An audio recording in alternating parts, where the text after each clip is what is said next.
So my name is Filippo Yacob. I'm the co-founder and the CEO of a company called Pigsby. And I'm also the co-founder and CEO of another company called Primo Toys, which I'll tell you all about today, but introduces 21st century skills and coding in early years, so ages 3 to 6. And what we do is we basically reinvented the piggy bank to be blockchain first and to work with cryptocurrencies and to hopefully introduce a more, I would say, high fidelity piggy banking digital experience.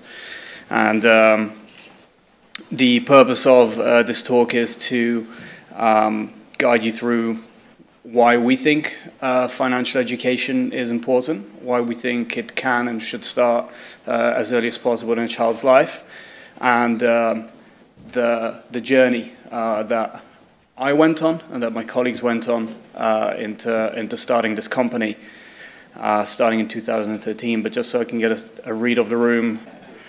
Okay, so that gives me a good idea of how to talk through this. So I think we're going to start with, and why this is important, this is me at age 4. And I grew up in a household where the conversation around the dinner table and in the living room was very technical and was always around finance and business because my father was an engineer and he had also started his own business. So by the time I was 5 or 6, I just thought that I wanted to be a businessman, even though I had no idea what that meant and what it was. But growing up in a household where they were always talking about selling, invoicing, earning, I had that exposure, and it really shaped the way that I looked at the world, and it really shaped the way that I looked at my interests, always as things that I could use to do business. I wasn't quite sure what that meant, but at that time it meant building things out of Lego and my mum buying them, basically. And I still graduated to picking stuff off the garden and then maybe trying to sell them to some of my school friends. They were pointless. Like I think I used to cut bamboo into little holes and sell them as weapons, and I'd get told off. But I always thought that from an early age, I understood that business was interesting. It was a way for me to relate to other people, to other peers of mine in a way that made me feel good because I would provide something that they wanted, and it made me feel good about myself, really. And fast forward to 2013, after starting my career in design technology and having been an entrepreneur for about 4 years at that point, I learned that I was going to have a son who is today 4. And one of the things that I really wanted for him was to learn computer programming, because I'd understood how important it was as a skill in the 21st century to have. And reflecting back on my own childhood and knowing what had shaped me to become an entrepreneur, what I wanted for him is to have that really early exposure into computer programming and technology, starting from as early an age as possible. But I couldn't find the tools that would help me achieve that. And so I teamed up with a childhood friend of mine that I grew up with in Italy called Matteo, who designed a tangible programming interface that worked without screens.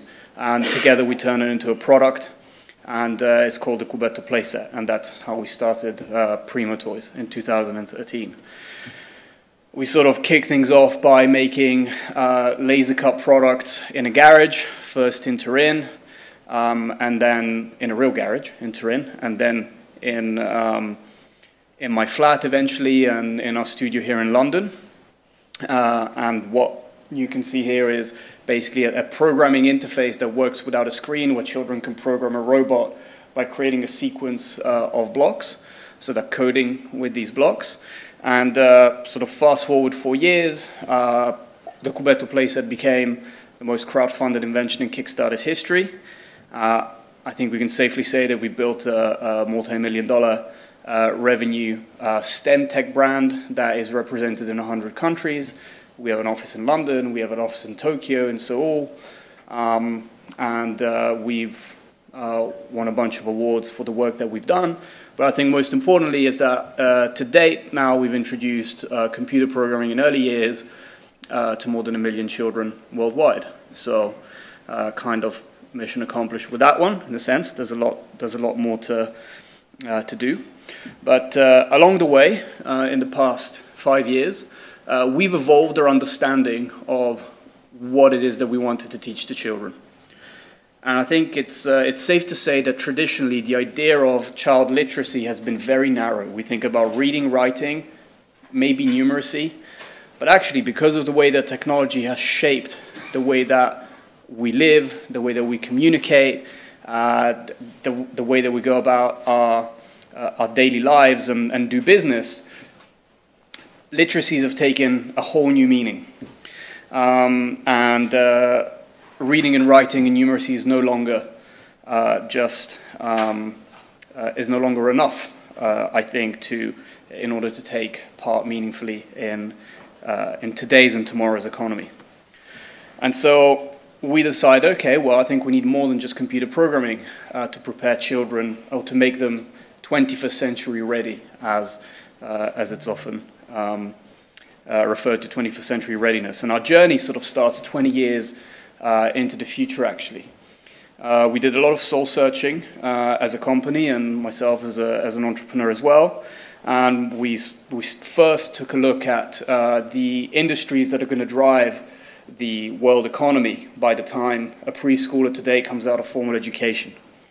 And we have robotics, genomics, cybersecurity, which is the fifth one that didn't fit in the slide for some reason, big data, and codified finances. And these are industries that are growing at a tremendously fast compounded annual growth rate. And the skills that are needed in order to take part in these industries are what we think we think of them as computer programming, data analysis and data gathering, infracultural communication. In other words, how does the most connected generation in human history communicate across borders, languages, and cultures effectively? And also we think that automation and artificial intelligence there is a skill within that we haven't quite identified yet.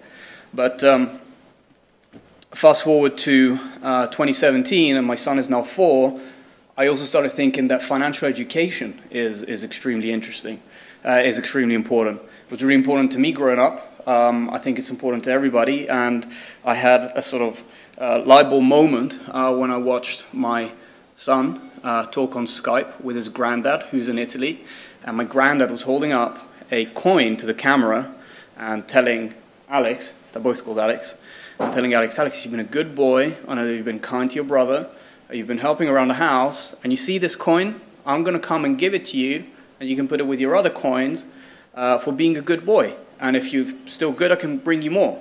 Next month, when he was going to come to visit, and it just struck me as absurd that, well, the first thing that I realized then, which I kind of already knew, but is that piggy banking is a microfinancing activity.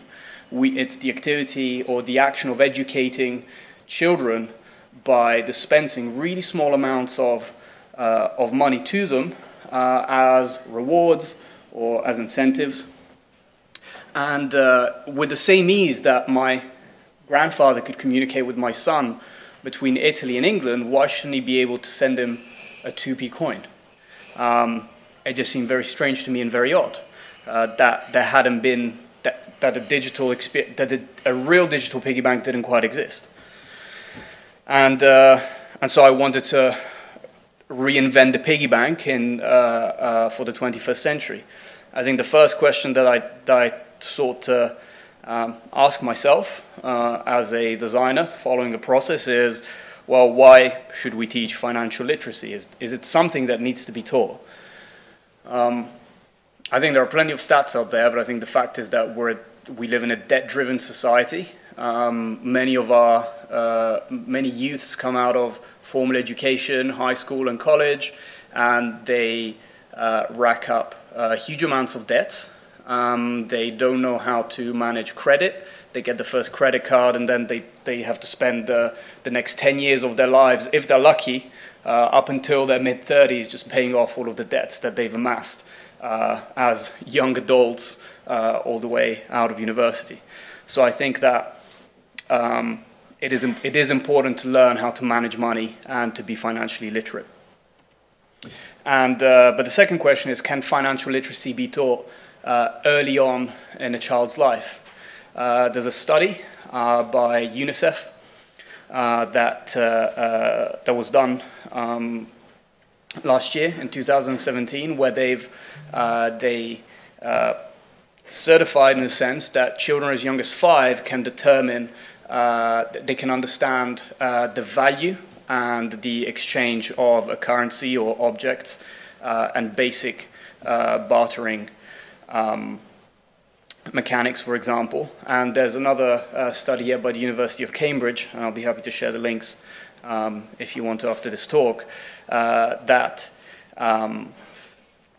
tell us that by the age of 7, many children will have developed habits that will affect their financial behavior for the rest of their lives. And through my own experience in making something extremely complex, simple and easy to grasp, even for a 3-year-old, I know that you can teach very complex ideas and subjects to very, very young children. So, well, what's wrong with the traditional piggy bank and what's wrong with traditional money? I think they're extremely limited.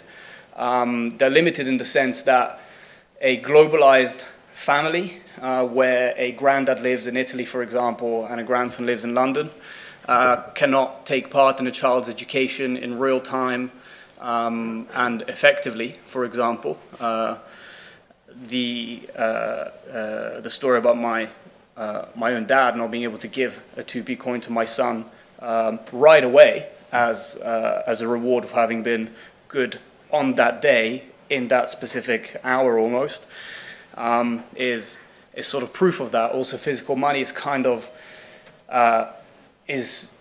saving physical money provides limited learning experience, because you only learn when you save it and when you spend it. So you're only learning about earning and spending. And, well, you know, what's the problem with banks? Why can't we do it digitally via banks? And that banks are centralized institutions. They charge huge fees for small transfers, and so that microfinancing activity cannot happen through a bank, and it can definitely not happen cross-border.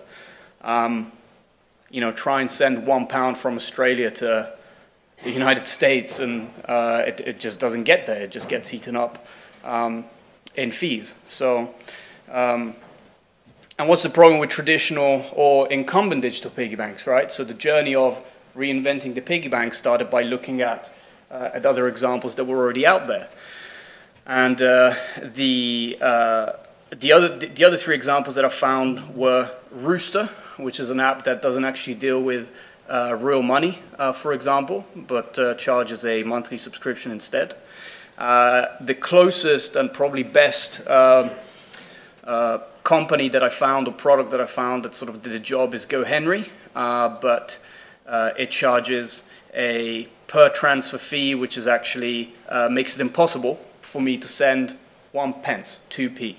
I need to send, I think it's a minimum of £2.50 per transfer, and it only deals with one country, the United Kingdom, and I think now they've opened in the United States, which is great, but it doesn't solve my problem of having an aunt in Cambodia who wants to send my son a 2p coin for being good and try and incentivize him and be part of his financial literacy journey. So, well, is blockchain the solution? And I think yes, because in order to create an honest, high-fidelity digital version of the piggy bank, the digital piggy bank needs to have 3 attributes. It needs to work cross-border to cater for the globalized family that I speak about, certainly my own. It needs to be instantaneous. We need to be able to send money instantaneously, and it needs to be cost-effective. It needs to be cost-effective to send even the most minute amounts of money to a child, for example. And so our solution was Pigsby, which I'll go with really quickly. So the first part of it is this cryptocurrency that we've created called Wallow. And in its simplest definition, it replaces the physical money that's normally kept inside physical piggy banks.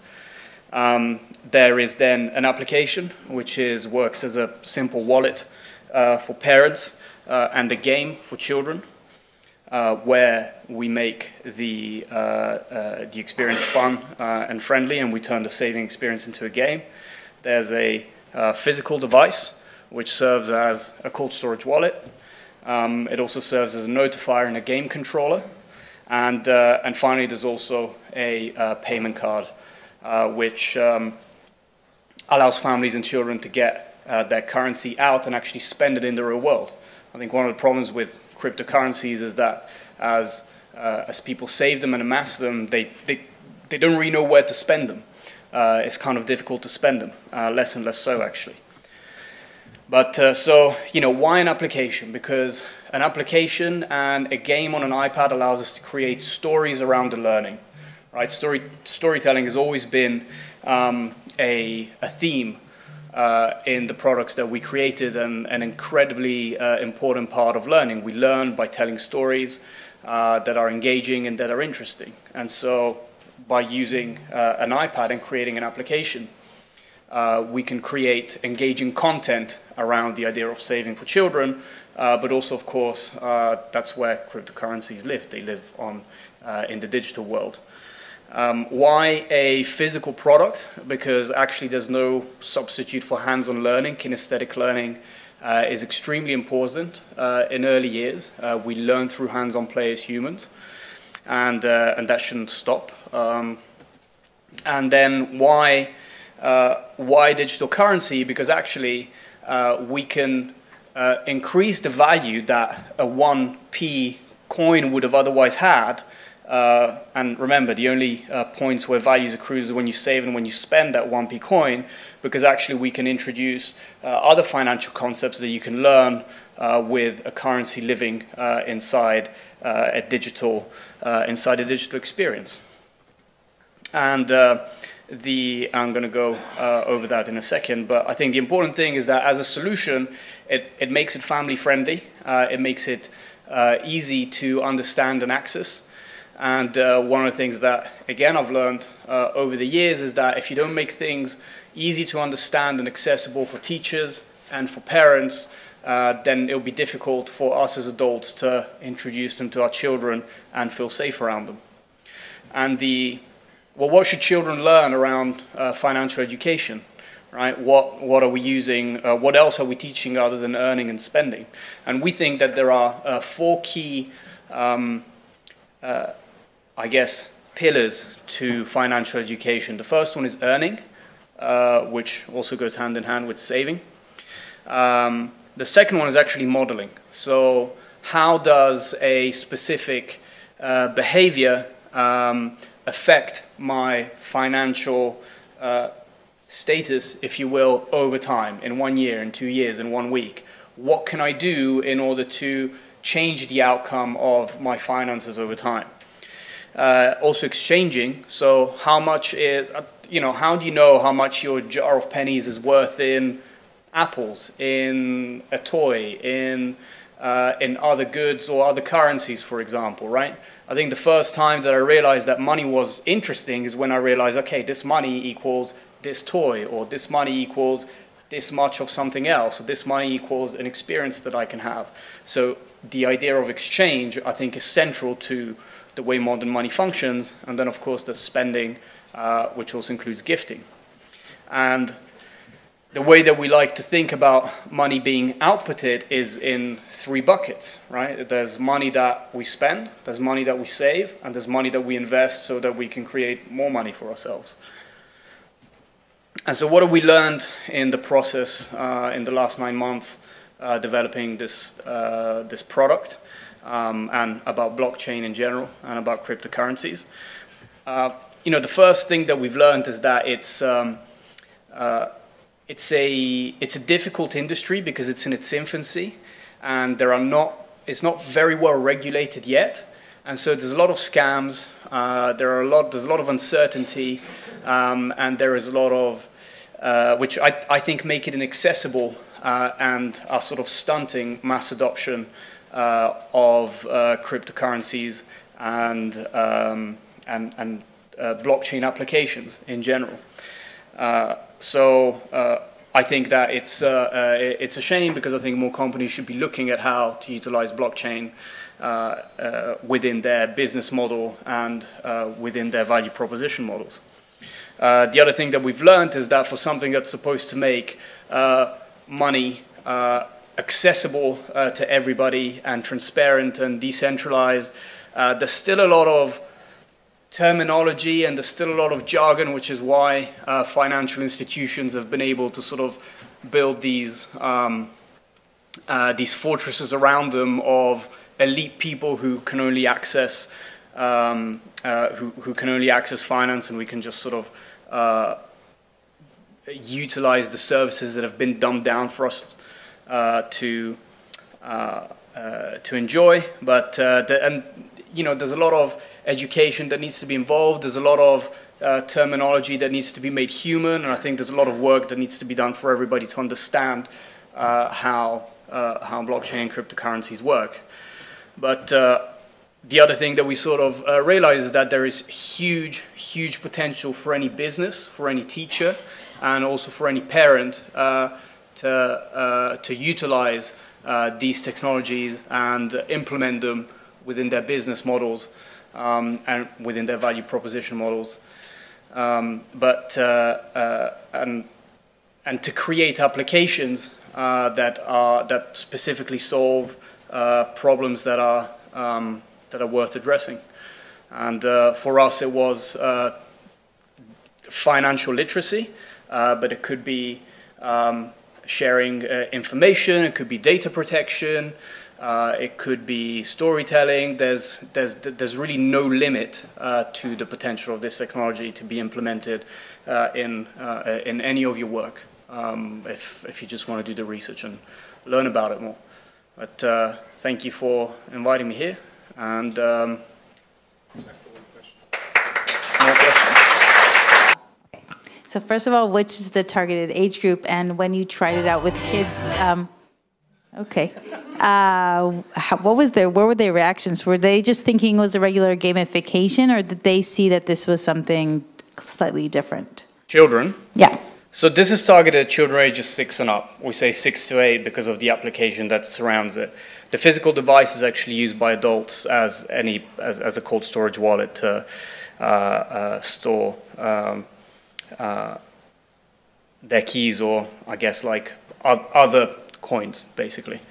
The way that children find it extremely natural, because 9 out of 10 games that are out there for children already have in-game currencies. I mean, look at V-Blocks, look at just about any games. They already know how to navigate digital currencies. It makes no difference to them. As long as the game is fun and engaging and they have a reason to earn and spend or save, then they'll engage with it. It makes no difference to them. It was more about, the challenges are more surrounding parents and grandparents, and through the testing that we're doing, it's interesting to see how, you know, some really progressive grandparents are like, "Ooh, interesting, I'm buying some wallow and sending them dollars in one," and then others just prefer to think that they're sending them dollars or pounds, and they don't care what it gets converted in afterwards or how it arrives at the other end in the child's account or in the child's application and wallet. But when it's in the child's possession or inside that walled garden, they already knew what to do with it, and they spend it on things that matter to them within the game. Yeah, just one on the decision to use blockchain as your kind of as part of your underlying technology. Was that in order to let you get kind of settlement across borders without having to rely on regular banking infrastructure, or was it also was there anything you wanted to do with like smart contracts or whatever on top of that? And I guess related question is like, how much of what you're doing is like on-chain versus off-chain? So we built our token, I guess, on the Stellar network. And again, I think that we tried. My first instinct was just to do it with a bank. So I tried to get a banking partnership, and that didn't work out. But attaching our own cryptocurrency on top of it was the last piece of the puzzle, just because we couldn't do it with another currency because it would have been too expensive to do so. Other currencies just didn't have the features that we needed to make the system run. And yeah, we wanted to solve the problem of settling transactions extremely quickly. You can do it in 3 to 6 seconds using our token, which is based on Stellar, for example, and it costs 0.000001 cent whether you send 1 penny or 1 million. So and it's cross-border. So I think that's the first reason why we had to we needed to use this if we wanted to create the right application. It all happens. Well, okay, sorry. The question on smart contracts. Well, there's one feature that uses smart contracts actually, and that's when the parent can set a chore or a task for the child to complete. Because then the child has to complete the task. It needs to sort of verify that it has completed it, and then the parent can check it, and then the wall is released. I think we haven't thought any further than that, but there are. Why specifically the question on off-chain versus on-chain? Is there any particular? Like a whole bunch of debate around how much should happen, like how much, especially where like speed of settlement is an issue, like around how much should happen on chain versus off chain. I'm just interested in like how you guys are thinking about it, or whether you've found doing the majority of your processing on chain to be like a significant like performance inhibitor. No, not really. I mean, the Stellar network is built for microfinancing transactions, as opposed to other networks which are slower and more expensive by comparison. So we haven't found any issues doing it that way. Thank you, Filippo. Thank you very much.